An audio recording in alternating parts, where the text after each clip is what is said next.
Hi, Kimber here with Rutabaga Paddlesports. Today I just wanted to talk to you guys about going kayak fishing for the first time. So, the beauty of kayaks, you literally can fish out of any kind. You can fish out of a sit-on top, sit-in, fishing kayak, whatever you have, you can fish out of those. So today in this video, we're just going to kind of cover the equipment you need to get started, some safety, and then just overall how to actually fish out of your kayak. So first, we will start with equipment, and I'm going to kind of give some close-ups of it. Firstly, you will need a rod and reel. Now, for fishing, if you have a rod and reel, just use what you have to start. You don't need to go out and buy anything fancy. Fishing can be as expensive or as inexpensive as you make it. This is actually like one of my oldest rod and reel setups. I've had it since I was in high school. What I normally like to have people start with is panfish or bass, just because those species of fish do not have teeth, so they're really easy for beginners, and they're pretty prevalent. So for that, I like to do a spinning style reel, which is open, which I like because that way if new people get your line knotted up, it's really easy to untangle, which they usually get your line knotted up, so that makes it just a little easier to untangle. And then I just like a medium light action rod, and then I have 4-pound line on it, and this rod is 6 feet long. So that's kind of my rod setup.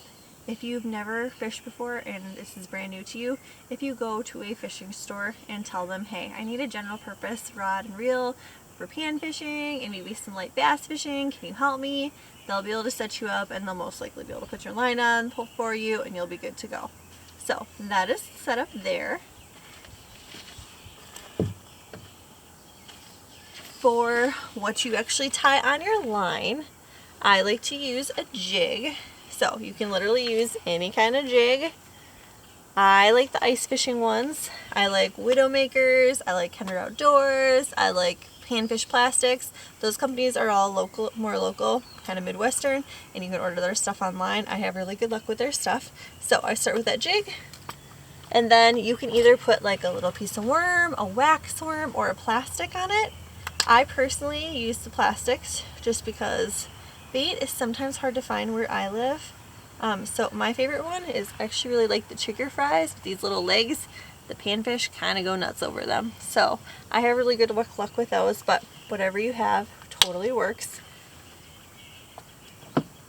Then you will need a bobber. I like the bobbers that are the clip-on kind and then have a weight on them, so you don't have to add a weight. And you literally just wrap your line around a couple times and then slide that metal piece over it.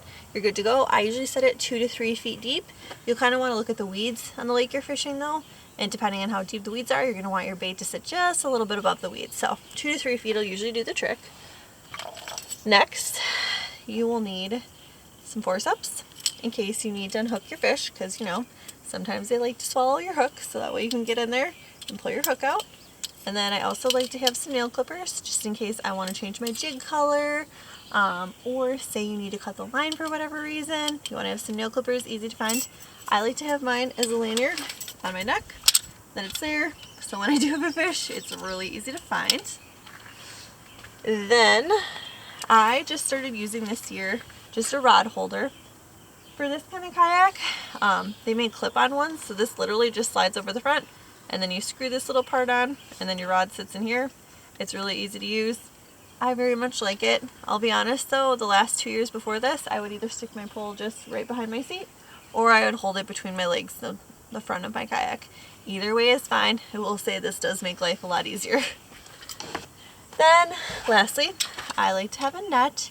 Just because if I do hook into something bigger, it's really easy, so I don't have to lean. I can just swoop in and net it. I usually stick my net under these boards right here, so it's really easy to grab.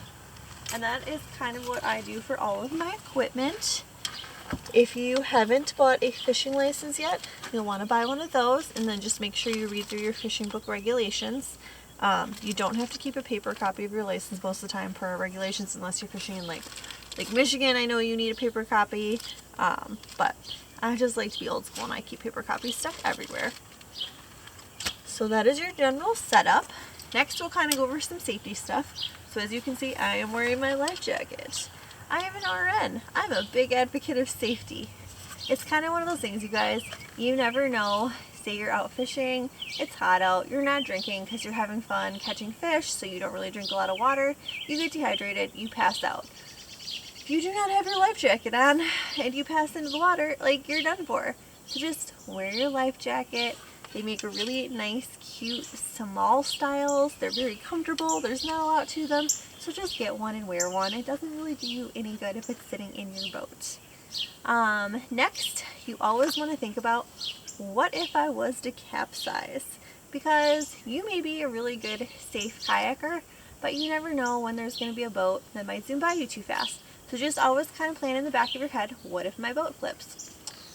So saying that, they make leashes to hold all of your equipment if you want, have stuff clipped down, you can zip tie pool noodles to stuff, do what you gotta do, but just make sure you kind of think of like, oh geez, if I flip over, make sure your keys aren't just lying in your boat, because you don't want those to go in the bottom of the lake. So just kind of keep that in mind.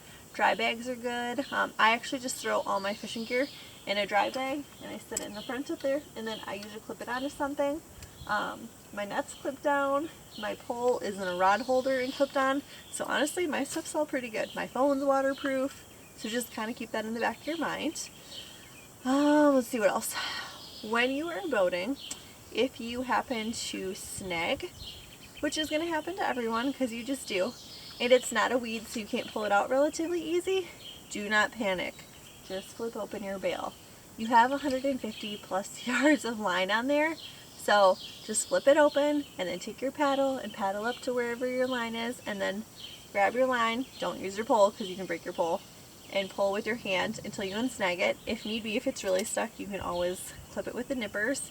But some of the kayaking flips that do happen are when people snag on something and say it's a windy day, and then they panic and they're holding their pole and like the line goes under their kayak. I have heard of people flipping that way, so just make sure if that happens, do not panic, just flip open that bail. You have tons of line in there, and then take your paddle and just go take care of it. And like I said, if need be and you really freak out, flip open the bail and cut it if you need to, but I've never had any problems with it, and honestly I lose way less lures in my kayak just with the fact that I can pedal up to wherever I'm snagged. So for fishing, when you are brand new to it, I would highly suggest pick a day where it's not windy. Sometimes it's really hard. This year, 2020, this spring, it's been windy almost every day. If that is the case, I have a different tactic. But if it's not windy, just kind of pick where you want to fish, cast, make sure you keep your line tight so that when that bobber goes down, you can set your hook and reel your fish in. And then if you want, use your net. If it is windy at all, I suggest drifting. So you'll want to look and see what direction the wind is coming from. You'll want to paddle to that side of the lake. You'll kind of want to let your boat settle and see how it's going to drift. Then you cast your line into the wind, so that way your boat and your bobber and everything stays nice and tight, because you need to have your line tight so if you get a bite you can set that hook. And then you just drift across the lake. And I really like that technique, especially if it's a lake that is new to me, because you can cover a lot of ground doing it. Also, the fish really like movement, so you can literally cast, drift, and then just watch it, set your hook. I still fish with that technique all the time, and it's just a really easy way to work with the wind, because the wind can be a little frustrating. And I personally am not really a fan of putting down anchors. I like to move around, see where the fish are, catch the fish. Let's see what else. Finding your equipment. Some of the stores I like to use in the area, Kate's Baits in Dodgeville is really good. The Dorn Hardware store in Fitchburg is really good. And then R&R's in Cudahy, Milwaukee area is really good. Those guys will all help you get set up with your fishing gear if you need help. And then obviously for your kayak, kayak accessories, highly suggest Rutabaga. I might be a little biased. I kind of like to buy a new kayak from them every year, so would highly suggest stopping in there and checking them out too. And then other than that, if you guys have any other questions, feel free to reach out to me or contact Rutabaga, and you can get a hold of me there too. So hope you guys get out and try kayak fishing. I absolutely love it. It is a blast. Once you try it, you are literally hooked. Thanks.